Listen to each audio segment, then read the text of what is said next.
Manny Pacquiao binugbog ng isang influencer ng Amerika mismo sa kanyang bahay. Pag-usapan natin yan dito sa What's Up Ka, Pinoy Rob?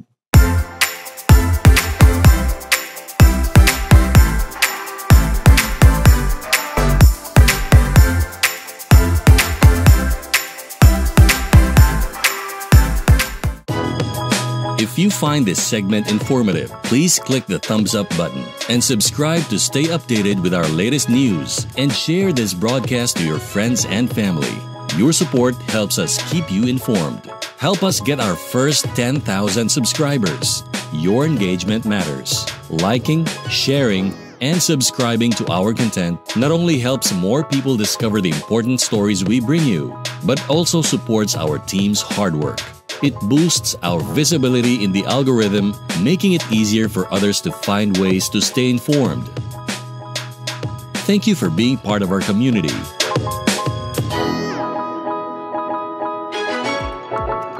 Trending na trending ngayon sa social media, guys, ang isang influencer or isang content creator na hindi makatiis kundi pumunta sa iba't ibang lugar dito sa mundo.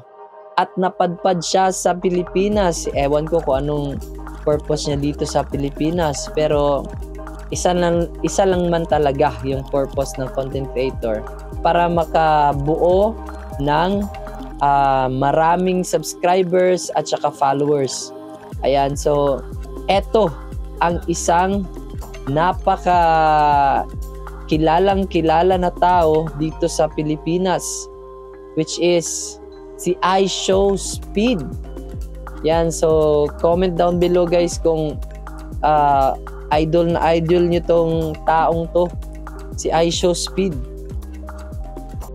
Ayan, tignan natin, guys, ang ginawa niya dito, kasi napakatapang ng taong to, kasi hindi siya nagstay sa kanyang lugar, kundi pumunta pa siya sa specific na lugar dito sa Pilipinas, which is hindi sa kanilang comfort na zone, hindi sa mall, hindi sa iba't ibang place, but sa barangay.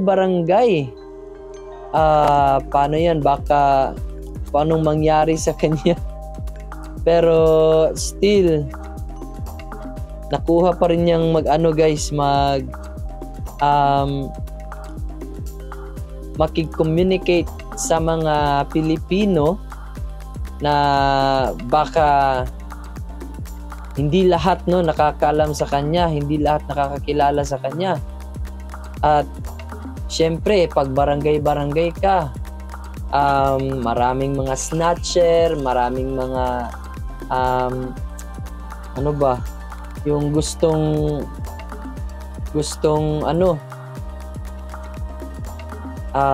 sa Bisaya yun, sa gusto ka hilabtan, no? Gusto kang galawin. Ayan. So tignan natin tong ginagawa ng batang to. Alam naman natin na si iShowSpeed is meron siyang millions of followers sa kanyang Facebook at saka millions of followers and subscribers sa YouTube. Ayan.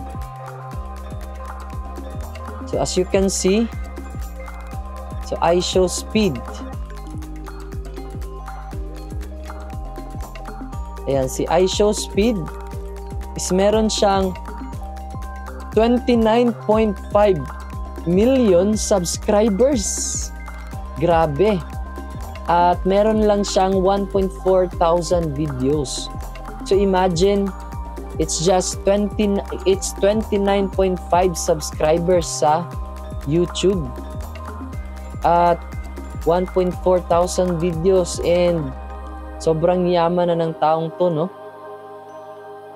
Yan, so tignan natin kung anong ginawa niya dito.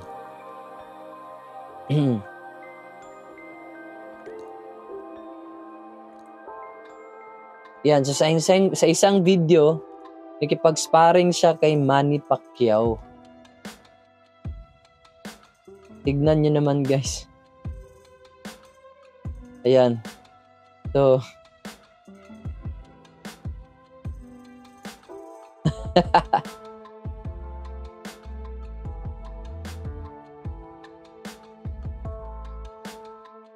okay.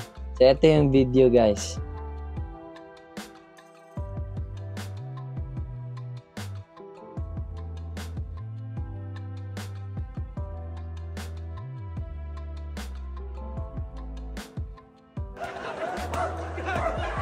Okay, so play natin.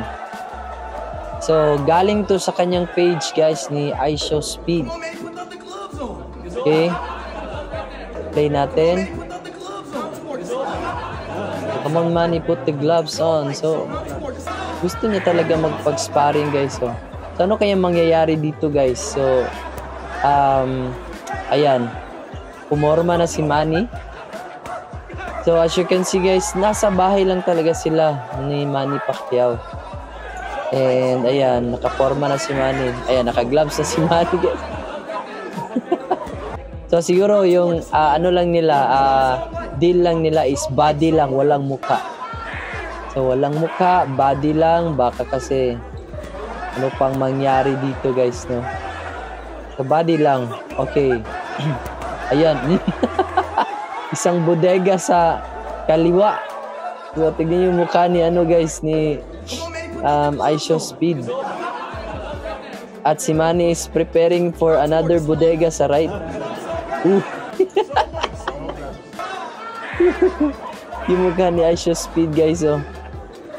Parang ang sakit nun. Ayan. So, another bodega si iShowSpeed, guys, pero hindi niya natamaan si Pacquiao. So, alam naman natin na legend to. Alam niya kung paano i-cover yung chan.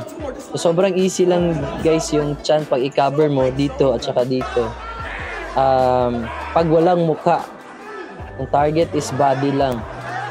Ayan. Kahit gaano kalakas yung ano, suntok niya, guys.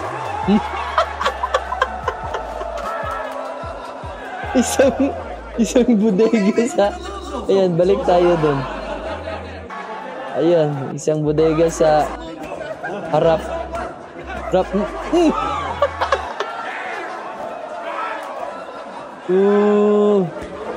Sakit nun. Ayan, tignan natin ulit. Ilang punch yung ginawa niya kay Pacquiao? 1, 2, 3, 4, 5.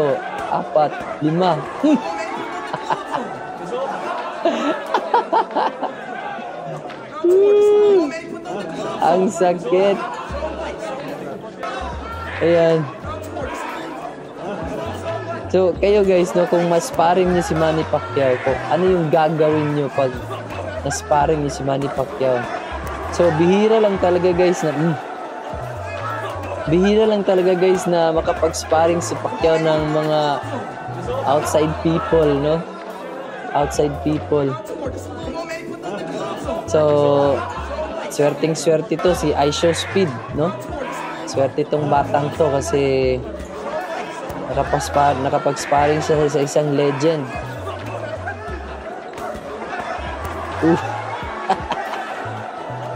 Para ang sakit, guys.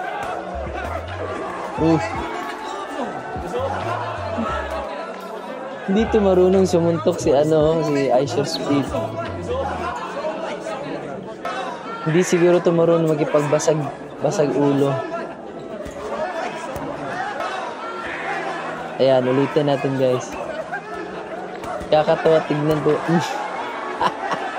Yung bodega talaga, guys, yung napakasakit tignan.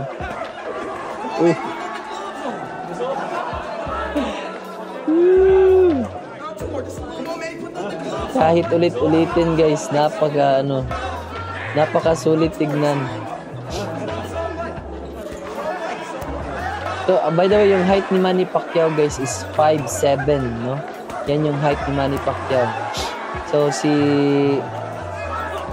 iShowSpeed, so, siguro nasa mga 5'9", or 5'8".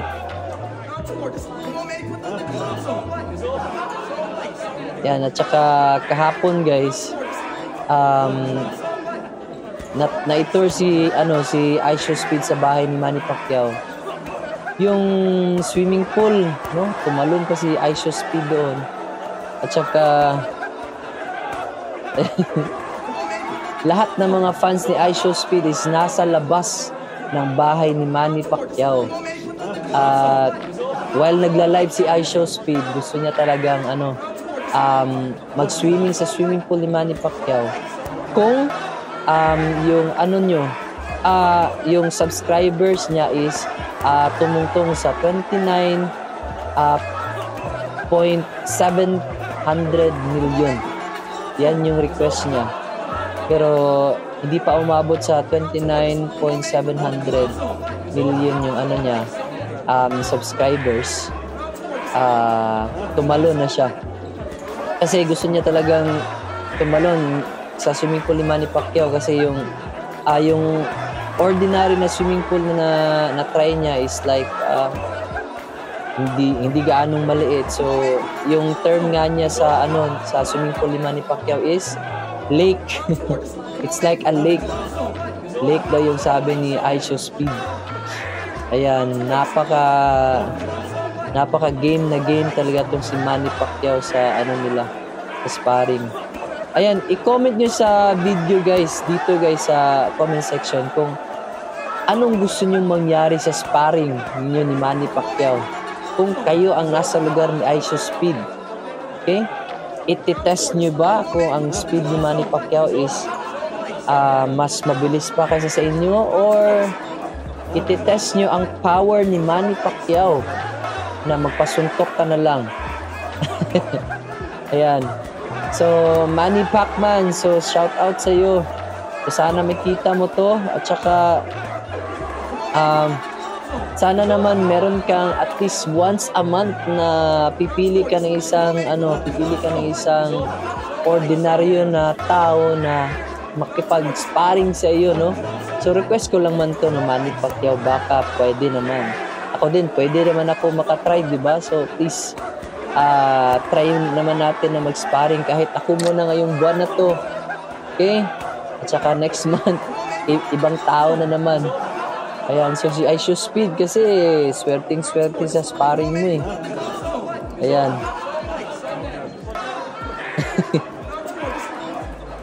So yung mga tao talaga guys, so yung mga assistant, yung mga nakaitim, yan yung mga assistant ni IShowSpeed.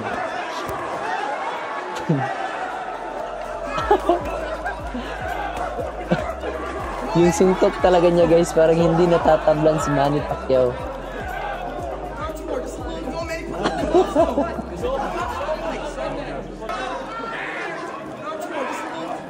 So, sa tingin ko yung power ni Manny Pacquiao is just lang guys, siguro mga 10% lang yung binitawan yung mga power. Yeah. Ang sakit.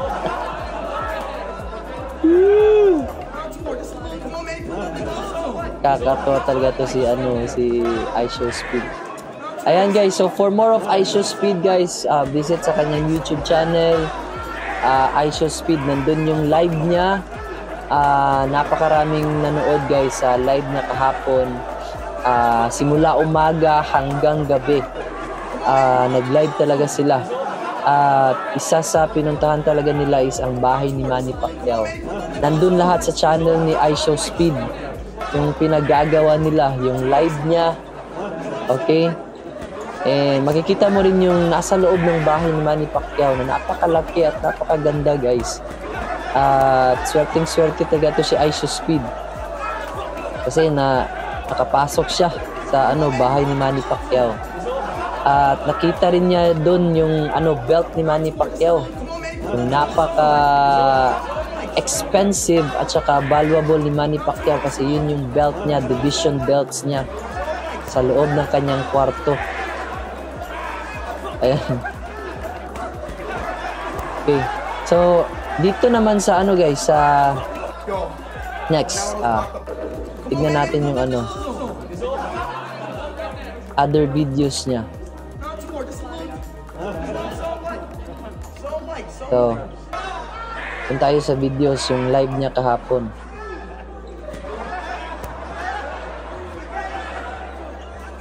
So, ayan, ito yung live niya. Ayan. Tignan niyo naman yung live niya. Okay. So, eto. 1,356,000 pa to na mga subscribers tumata sa isang mga store or sa daan. So, pinagkaguluhan siya guys ng mga tao. Naglag yung kanilang live. Okay, punta na tayo sa bahay ni Manny Pacquiao.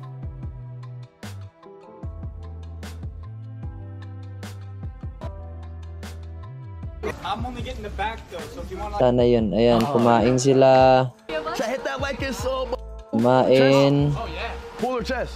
Yung ano niya, magsiswimming siya sa yung pool ni Manny Pacquiao. Pero, of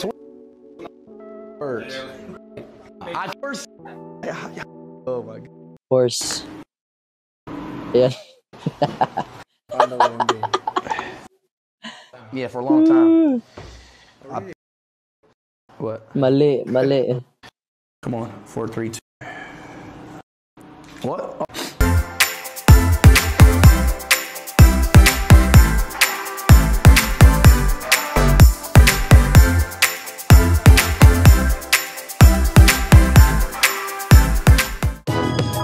If you find this segment informative, please click the thumbs up button and subscribe to stay updated with our latest news and share this broadcast to your friends and family. Your support helps us keep you informed. Help us get our first 10,000 subscribers. Your engagement matters. Liking, sharing, and subscribing to our content not only helps more people discover the important stories we bring you, but also supports our team's hard work. It boosts our visibility in the algorithm, making it easier for others to find ways to stay informed. Thank you for being part of our community.